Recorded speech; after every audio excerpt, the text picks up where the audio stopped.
Today we take a look at some of the most notorious crimes from history, ones that still lack a definitive answer. This is not the first time we've done this, and it probably won't be the last because the past provides us with a nigh endless supply of vicious and controversial murders.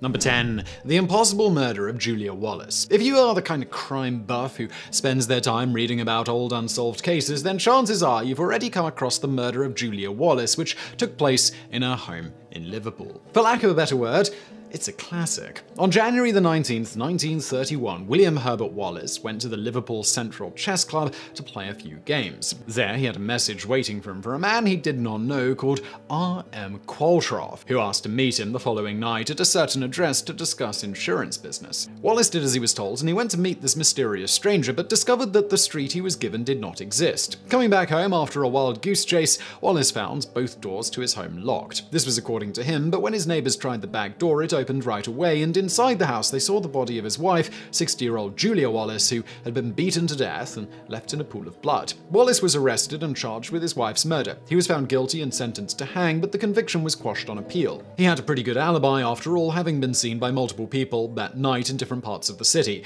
Nobody else was ever charged with Julia Wallace's murder, and ever since then it has been hailed as a locked room mystery and an impossible murder that has puzzled both professional and amateur sleuths alike for almost a century.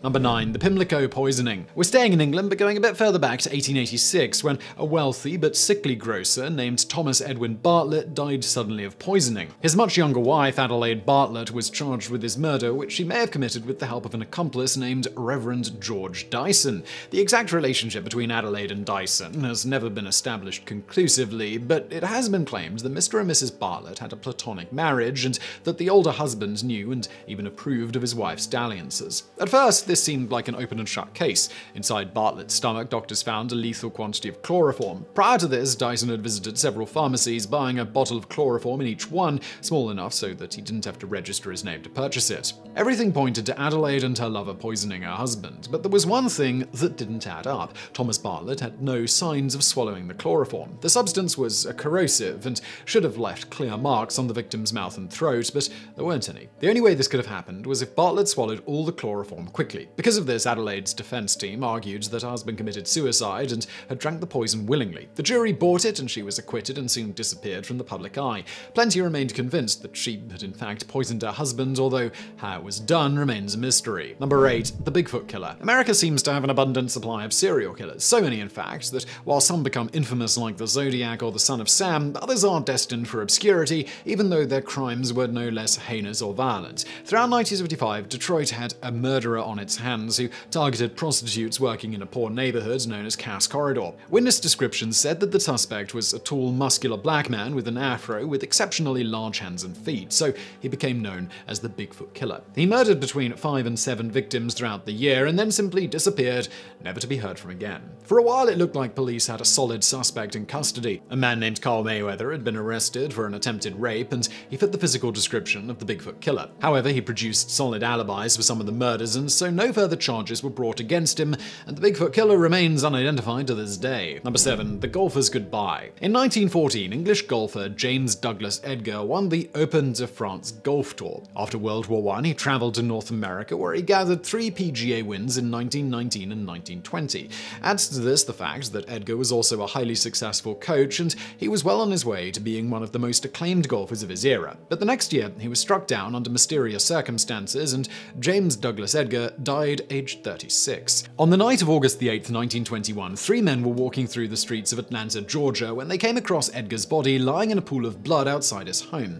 He passed away before the ambulance arrived. At first glance, it looked like Edgar had been the victim of a hit and run. That is the story that became accepted as a fact, but many doubt that version. The first to do so was one of the men who found Edgar's body. His name was Comer Howell, and he was a reporter for the Atlanta Constitution. He concluded that the investigation into the golfer's death was rushed, and that it would have been impossible for Edgar to have been run over by a car because he had no bruises or broken bones. Instead, what he had was one puncture wound to the femoral artery. His inquiries revealed that Edgar was something of a bon vivant who liked to drink, gamble, and sleep around with married women. His belief was that an angry husband did it to him, but we'll probably never find out for certain. Number 6. The tabloid scandal. At first glance, the murder of Helen Jewett back in 1836 did not seem likely to become too memorable. As sad as it was, the death of a prostitute in New York did not usually garner much attention. However, thanks to the newspapers, mainly the New York Herald, it became one of America's earliest tabloid scandals. Jewett's body was discovered by the brothel's madam, Rosina Townsend, on the morning of April 10, 1836. She had been struck in the head repeatedly with a sharp object, later concluded to have been a hatchet.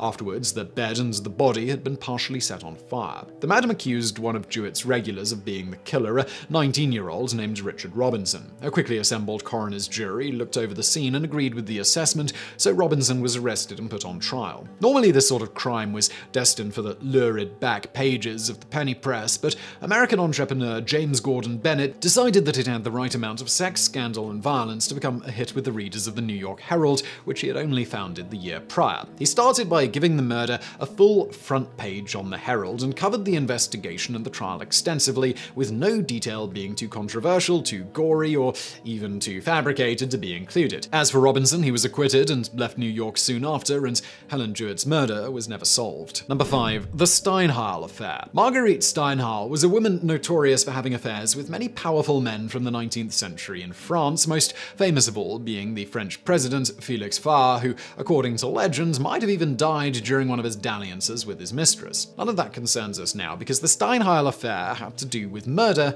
not sex. About a decade after a scandalous tryst with the president, police were called to the Parisian home of Marguerite Steinheil on May 31, 1908. Inside, they found her husband and mother murdered, while Marguerite herself had been bound and gagged. According to her, 4 hooded strangers broke in, tied her up, strangled her family, and robbed the place, possibly looking for valuable documents. Although police initially accepted this story, more and more clues began to suggest that Marguerite Steinheil might have been involved. For starters, her neighbor, who was first on the scene, claimed that Steinheil's ropes were loosely tied around her hands and should not have been able to hold her. Furthermore, a forensic investigator claimed that there was no saliva on the gag, which had supposedly been forced into Margaret's mouth. Months into the investigation, Steinheil incriminated herself further when she was caught trying to frame 2 of her servants. This was enough to convince the police to charge her with the murders, but during the trial she persuaded the jury of her innocence. Even though the judge called her story tissues of lies, Marguerite Steinheil was acquitted, and the Steinheil affair became another unsolved mystery. Number 4. A cold case in Australia. One of Australia's most notorious unsolved murders occurred on September 19, 1952, when the body of 22-year-old Betty Shanks from Queensland was discovered by an off-duty police officer. She had been badly beaten, strangled, and dumped in a garden of a suburb of Brisbane.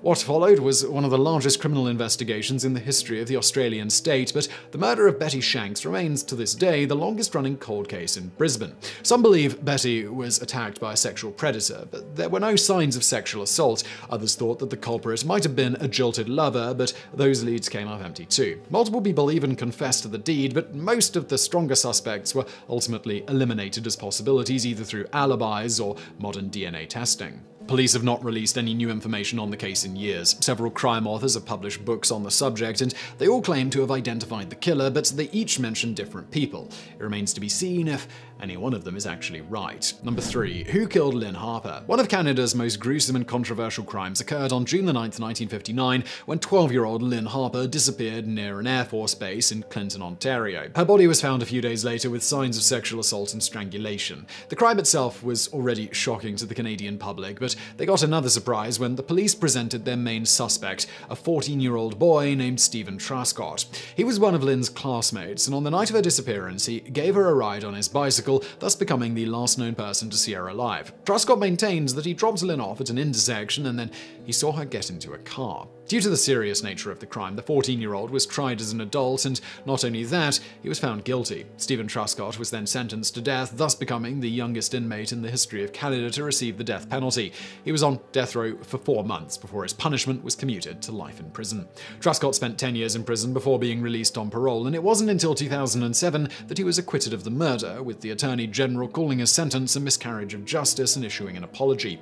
The evidence that worked in his favor was insect activity on Harper's body, body, which suggested that she may not have died when the prosecution said she did. Forensic entomology was still a budding science in 1959, which is why it was not brought up at the time, but although it seems to have exonerated Truscott, it did not lead the police any closer to Lynn Harper's real killer. Number 2. The Sandyford Place Mystery. The Scottish city of Glasgow has a small area near the city centre with a violent history. Dubbed the Square Mile of Murder, it has been the location of 4 of Glasgow's most infamous crimes, all occurring within a 50-year window during the second half of the 19th century. Today, we're going to be looking at one of the 4, known as the Sandyford Place Mystery. One summer morning in 1862, the body of a servant girl named Jess McPherson was found in the basement of her employer's house at Sandyford Place. She had been stabbed to death, and suspicion soon fell on her friend Jessie McLachlan after the victim's coat was found in her home. McLachlan was arrested, charged, convicted, and sentenced to death, but this resulted in a public outcry.